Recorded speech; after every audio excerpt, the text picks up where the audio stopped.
Ronald Read left behind $8 million. He was a janitor. Here's the financial lesson that changed everything. Let me take you back to a small town in Vermont, Brattleboro, a quiet, ordinary place. And in that town, there was a man named Ronald Read. He wasn't famous, he wasn't a CEO, he didn't go to Harvard, he didn't have a fancy office or a big salary. Ronald worked at a gas station for years. Then he became a janitor at JCPenney. That was his career. Simple work, honest work. His salary never went above $40,000 a year. He drove an old beat-up car, he wore secondhand clothes, he fixed his own firewood to save on heating. His neighbors barely noticed him. He was just a regular guy. Nothing about his life screamed wealthy.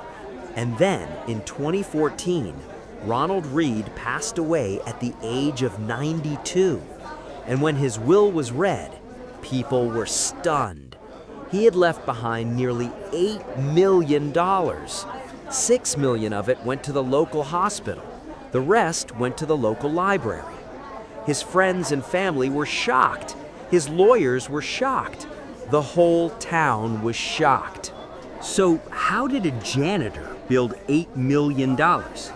Here's the thing, Ronald Read had a simple strategy. He bought stocks in companies he understood. Companies like Johnson & Johnson, Procter & Gamble, Wells Fargo, and JP Morgan. Household names, products he saw every day. And once he bought those stocks, he never sold them.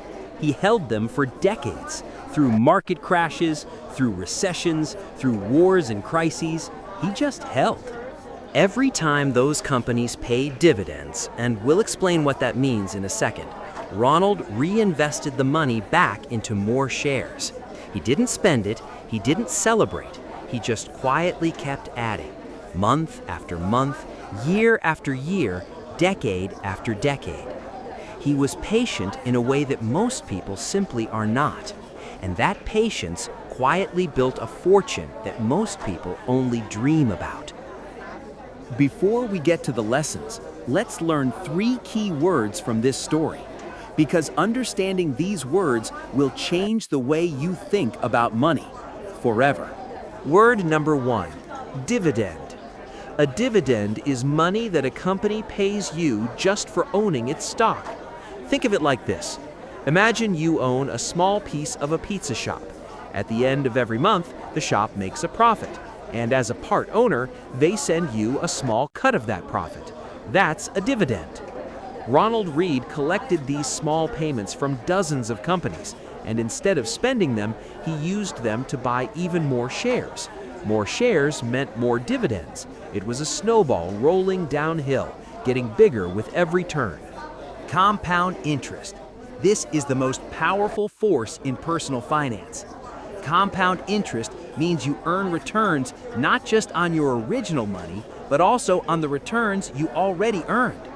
Here's a simple way to think about it. If you plant a tree and it grows 5 new seeds every year, and each of those seeds also grows 5 more seeds the next year, eventually you don't have one tree, you have a forest. That's compounding. Time is its fuel. The longer you wait, the more explosive it becomes. Long-term investing. This simply means buying an investment and holding it for many years, sometimes decades, instead of trying to buy and sell quickly to make fast profits. Most people want quick results. Ronald Read wanted lasting results. Long-term investing is boring, but boring done right is incredibly powerful. So, what can we actually learn from Ronald Read? 3 things. And I want you to really sit with each one of these. Wealth is built by what you keep, not just what you earn. Ronald never made a lot of money, but he spent less than he earned, every single year. He didn't have a fancy lifestyle. He didn't try to impress anyone. And because of that, he always had something left over to invest. The gap between what you earn and what you spend, that gap is where wealth is created. It doesn't matter if you make $50,000 a year or $500,000. If you spend it all, you'll have nothing. Ronald never forgot that. Second, Time in the market beats timing the market. Most people try to be clever. They try to buy low and sell high. They watch the news, they panic when stocks drop, they sell, and then they miss the recovery. Ronald never did that. He bought, he held, he ignored the noise. And over 50 or 60 years, the market rewarded his patience enormously. You don't need to be a genius to build wealth. You just need to start early, stay consistent, and not panic. Invest in what you understand. Ronald didn't buy complicated financial products. He didn't trade crypto or chase the next hot stock tip. He bought companies he understood, companies that made soap, medicine, and managed money. He walked past these products every day. He knew they weren't going away. Stick to what makes sense to you. You don't need to be an expert in everything. You just need to understand enough to stay confident when things get rough. This is exactly what The Psychology of Money by Morgan Housel talks about. And if you haven't read it yet, I genuinely think it is the most important personal finance book you can pick up right now. It's not about spreadsheets. It's about behavior. It's about how we think and feel about money, and how those emotions can either build us up or destroy us financially. One of the most powerful ideas in the book is the difference between getting wealthy and staying wealthy. Housel argues that the skills you need to build wealth are completely different from the skills you need to keep it. Getting wealthy often requires taking risks, being bold, and being optimistic. But staying wealthy requires humility, patience, and the ability to survive. Ronald Read was a master of survival. He didn't need to get rich fast. He just never did anything stupid. He kept going, and time did the rest.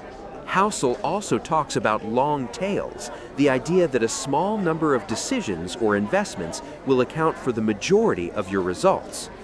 Ronald held stocks in dozens of companies. Not all of them were winners, but the few that were, the ones he held for 40 or 50 years, those few made all the difference. You don't have to be right all the time. You just have to let the winners run. Now, how does all of this apply to you today? I want you to ask yourself 3 honest questions. Don't just hear them.